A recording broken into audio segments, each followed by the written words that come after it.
ನಮಸ್ಕಾರ. ಒಂದು ಸಣ್ಣ ಕತೆ.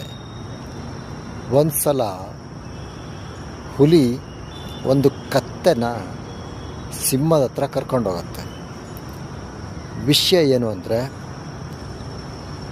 ಕತ್ತೆ ಹುಲ್ಲು, ಗ್ರಾಸ್ ನೀಲಿ ಬಣ್ಣ ಅಂತಿರುತ್ತೆ. ಆದರೆ ಹುಲ್ಲು ಹಸಿರು ಬಣ್ಣ ಅಂತಿರುತ್ತೆ. ಗ್ರಾಸ್ ಈಸ್ ಗ್ರೀನ್ ಅಂತ ಟೈಗರು, ಗ್ರಾಸ್ ಈಸ್ ಬ್ಲೂ ಅಂತ ಡಾಂಕಿ. ಅದಕ್ಕೆ ಲಯನ್ ಒಂದು 2 ನಿಮಿಷ ಮಾತಾಡಿ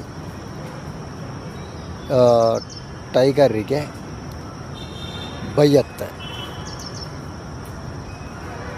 ಗ್ರಾಸು ಬ್ಲೂ ಕಲರೇ ಇರೋದು ಅಂತ.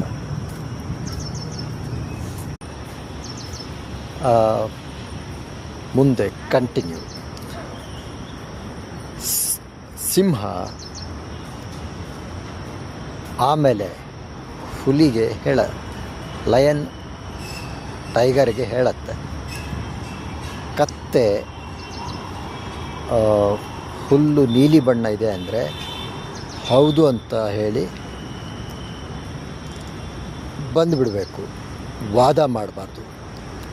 ಅಂದರೆ ಮೂರ್ಖರ ಜೊತೆ ನೀವು ಎಷ್ಟು ವಾದ ಮಾಡಿದ್ರೂ ಅವರು ಸತ್ಯನ ಒಪ್ಕೊಳಲ್ಲ ಅಂತ.